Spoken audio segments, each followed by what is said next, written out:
What's going on YouTube? Hope you're all good. All right, so I thought I would do a update video for you today to try and kick off a series of videos as we can track along and follow the timeline together. The intention being to do these update videos fairly regularly to catch up on where I'm at, where things are at, how I'm feeling, what I need to be doing.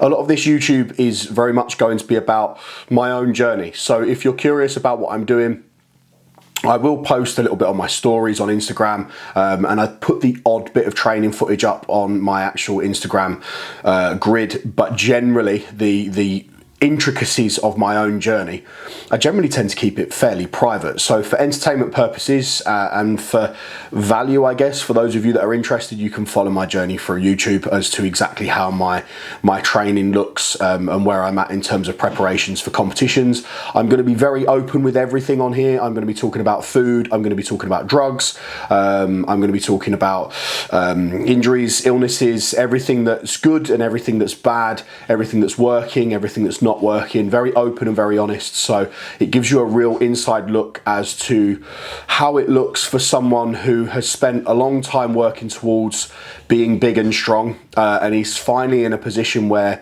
although the clock is ticking, I'm 32 in March, I'm finally in a position where I feel like I might be able to do something with this, and that's taken a long time and a lot of learning, a lot of lessons, a lot of realization, and a lot of understanding my own body.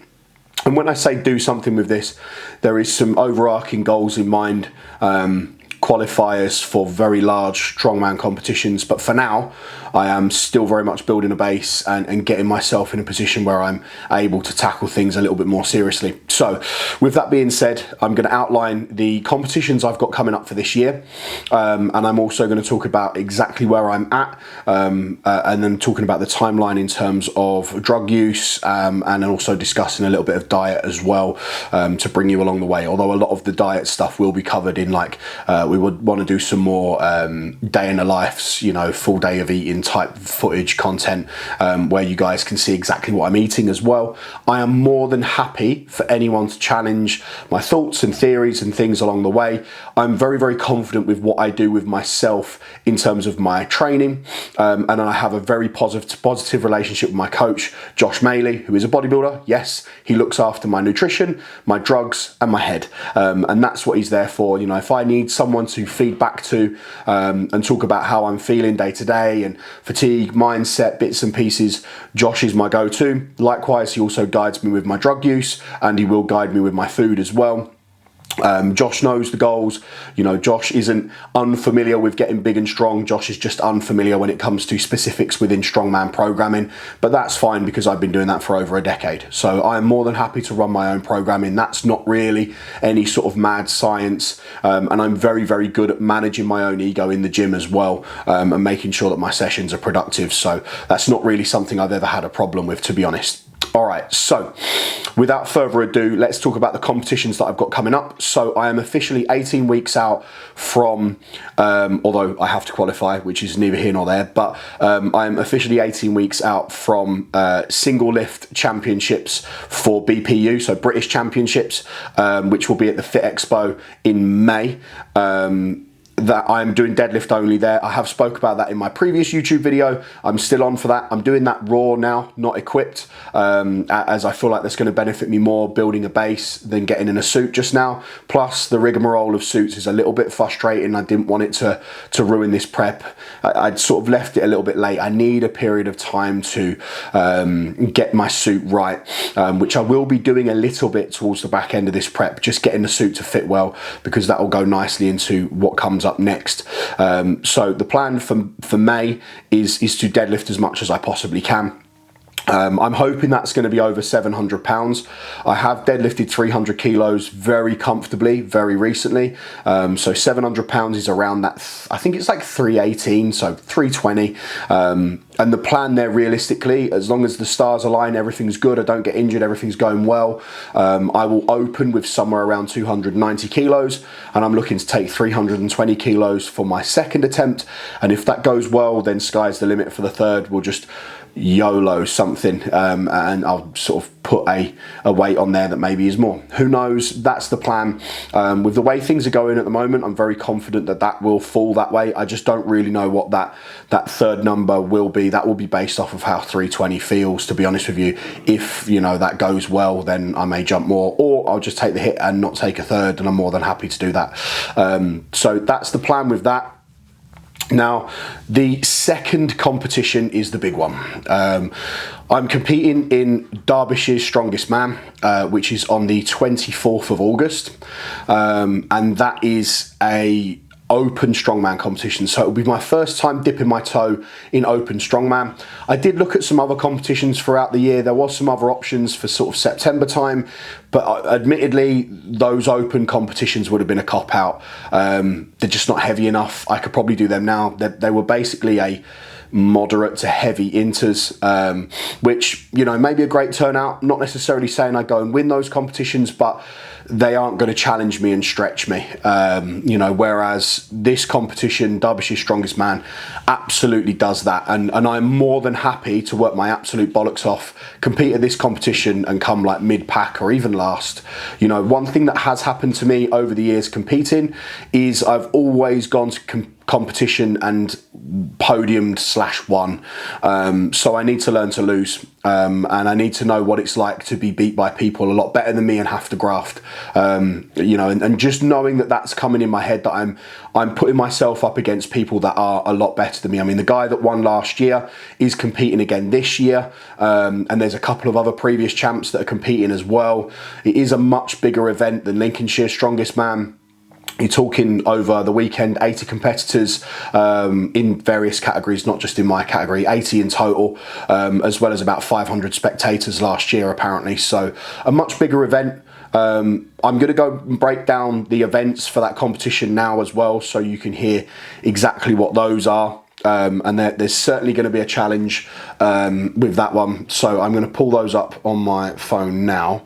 So the very first event is deadlift for reps. So this will be done on a deadlift bar and calibrated plates, which is great because I can train that exactly, and I'm preparing for that and doing that a lot and focusing heavily on that at the front end of this year. And that's going to be 320 kilos for reps inside 60 seconds. So monstrous. However, you can wear a suit and you can wear straps.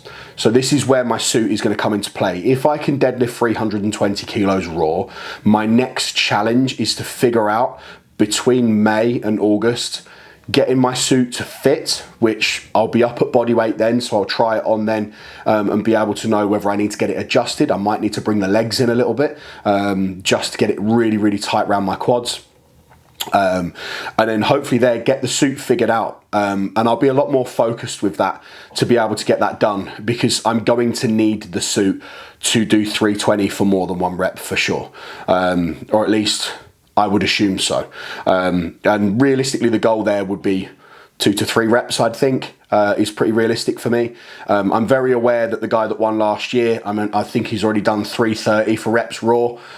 So I think he's done like 5 reps with that. So, you know, he's favourite to win that event, and no doubt there's going to be more lads coming through the woodwork who are very, very good deadlifters that might school me on that one, which is absolutely fine.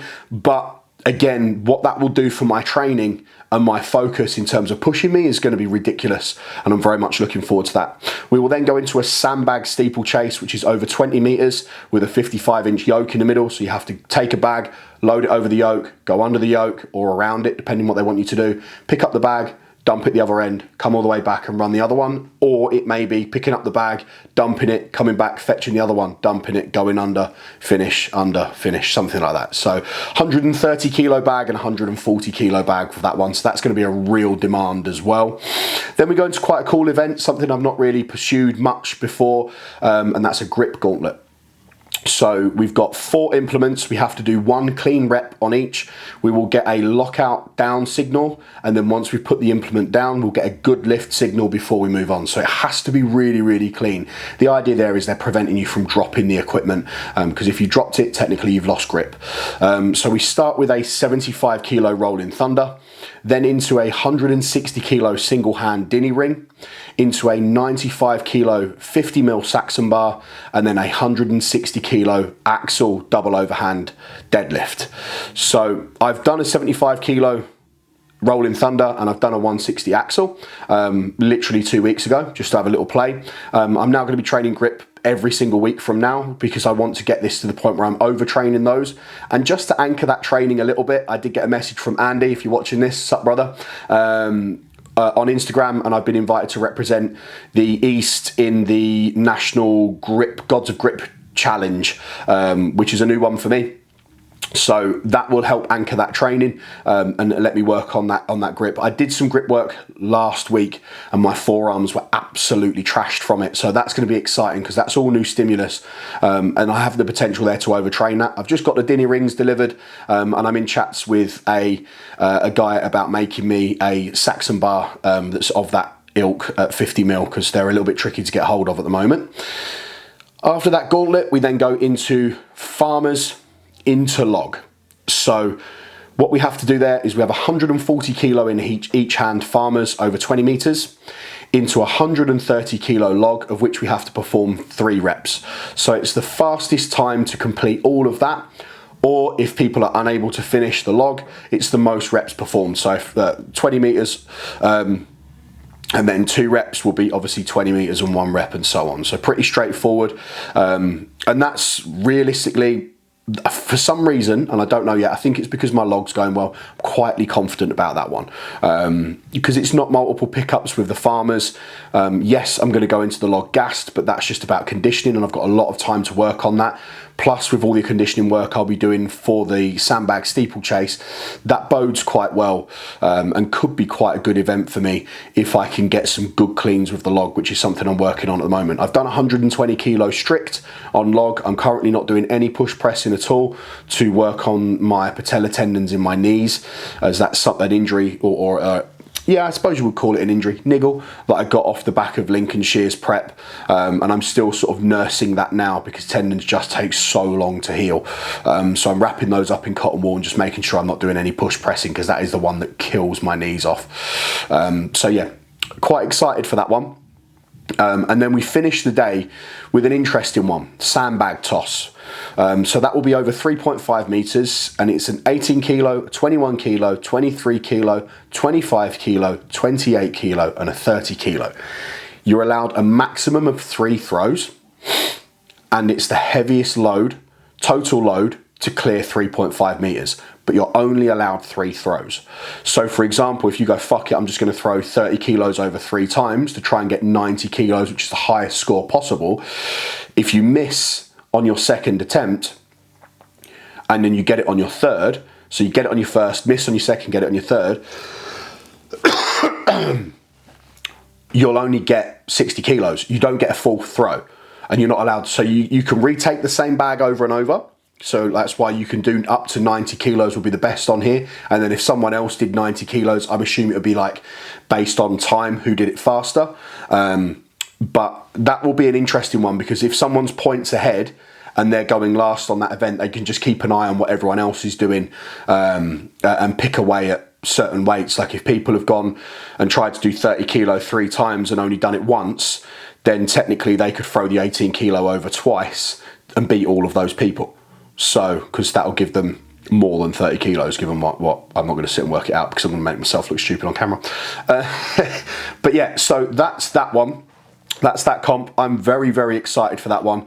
Like I said, there's a lot of very, very strong lads going. A lot of lads that are also preparing for or have had a dabble at England qualifiers, which is the route that I want to go down. Plain and simple. Like, I want to be able to muddle up with these lads and really get in there and sort of compete with lads at this level, continue to develop myself. And whilst I'm still in this young body and I haven't got any huge injuries that I'm nursing, just niggles and bits and pieces as you'd expect, but I've never really, other than the couple of pec tears I had bodybuilding, I haven't had anything dead serious, no ligament detachments or anything like that yet, touch wood. I want to make the most of this and do the absolute best I possibly can, and potentially mix it up in the England qualifiers, and who knows, maybe even get a Giants Live t-shirt one day. But that is very much staring at the moon, wondering what if. The only way you're ever going to know is if you fucking try, and that's what I'm really keen on doing. You know, because I'm just really fucking enjoying it. I didn't think that I was going to be in this position when I stepped away from bodybuilding in 2023. But here I am, and I'm the happiest I've ever been, without doubt. You know, I look back on certain elements of what I was doing during my 3 years of bodybuilding. As much as I absolutely loved it, I recognise there was a little bit of an identity crisis going on there. Some confusion, being led on and stuff like that by others, as opposed to being completely honest with myself at times. But yeah, everything about this just just lines up beautifully. And then that brings me nicely on to drugs. So I am just wrapping up a 12-week cycle, and I will be cruising until the 3rd of March, and then I'll be back on cycle for 9 weeks leading up to May. We haven't got anything planned in terms of cycle for May leading into August. That's going to be a little bit of a fiddly one, but shouldn't be too much of an issue. The beautiful thing about strength sports and using anabolics in comparison to bodybuilding and using anabolics is a 12-week cycle for me now is a very long cycle, and I'm using a lot less drugs because it's performance based. You know, more drugs doesn't equal more strength. You just doesn't. You take enough to get a response and crack on, and that's it, which is so nice compared to constantly pushing and titrating drugs up as a bodybuilder. You know, there gets to a point with anabolics where when your dosages get so high, or to a certain level, where inflammation is just so high that performance just begins to stagnate. We just don't allow that to happen with strength sports. So minimal exposure, high response rate, and then just in and out quickly, which is really nice. And then, like I say, much lower dosages. I don't need anywhere near as much, which is wonderful. And definitely, like, in comparison, you know, my cycle leading up to competition in May will be 9 weeks. My cycle leading up to competition in 2023 was 24 weeks, something like that. So over double the amount of time spent on drugs, and during that period of time on cycle we're constantly titrating those drugs up, because obviously the goals are different.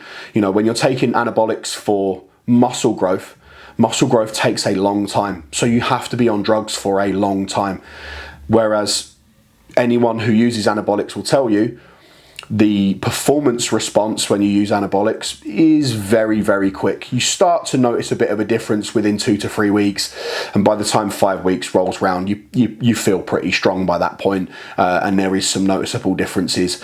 And then we just catch that, ride it out for a little bit longer, build off of that a little bit, and then compete. And that's how that will roll. The same with like a slightly longer off season. You know, I'll just, like I've done with this 12-week prep, that 12-week off season that I've just done, is we catch that wave, ride it for a small period of time to get the most out of it, to re-establish a new baseline in terms of strength. And then basically what I'm going to do is when I cruise for 6 weeks between the end of January and early March, is I'm going to look to keep food high, maintain body weight or progress body weight, and hold my strength as much as possible, which, to be honest, during a 6-week period should be very doable. And then the idea for this year will be that once I compete and finish my competition in August, I will be taking another long period of time off of gear, just like I did at the back end of last year. Competed in Lincolnshire's Strongest in September and didn't come back on drugs until January. So, you know, took good sort of 3-4-ish months off there. September, October, November, December. Yeah, it was like 3.5 months off. You know, and if I can give myself longer, I just will. I just will. Like, I only use it when I need to now, as opposed to just like using it because you want to and being a bit reckless with it or whatever. Although being reckless was never really my thing, naturally with bodybuilding, you know, things materialize, momentum generates, and more does kind of equal more to an extent, because it's just the way that it goes.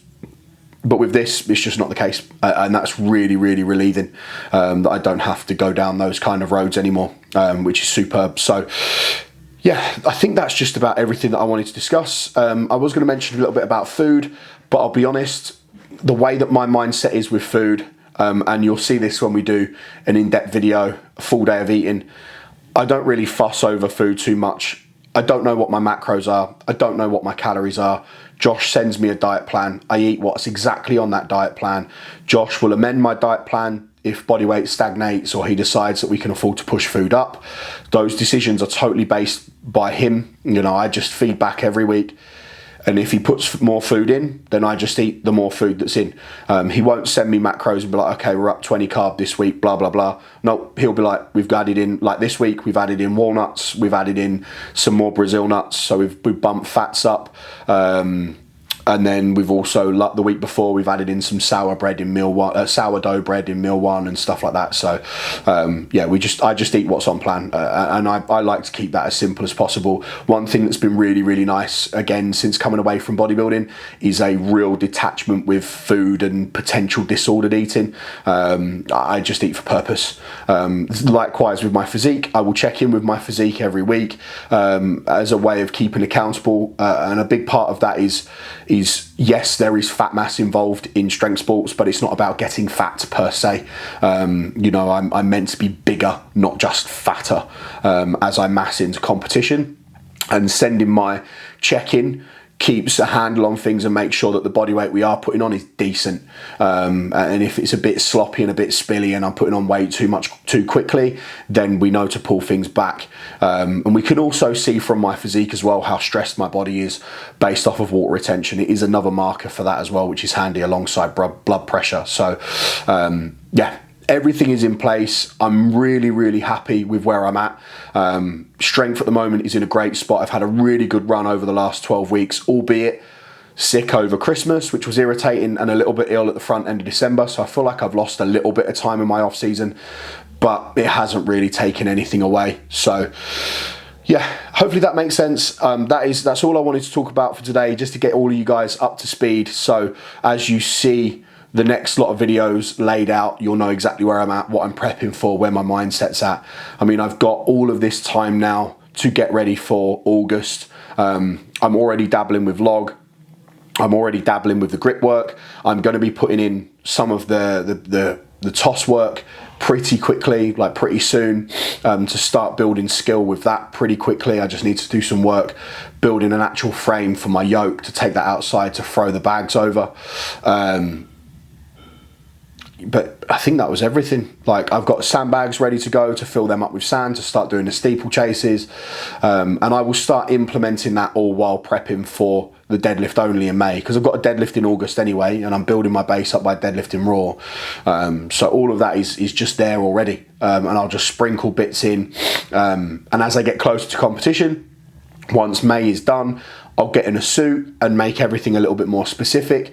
I'll start introducing farmers into log, to get that a little bit more specific. I just need to be careful that I don't injure myself doing these events leading into May. I need to be smart about it. But I'll talk about all of that programming once I've mapped that all out. In fact, I may even do a programming video for my next update video. Anyway, guys, that's everything for today. Till next time, peace, love, and cake.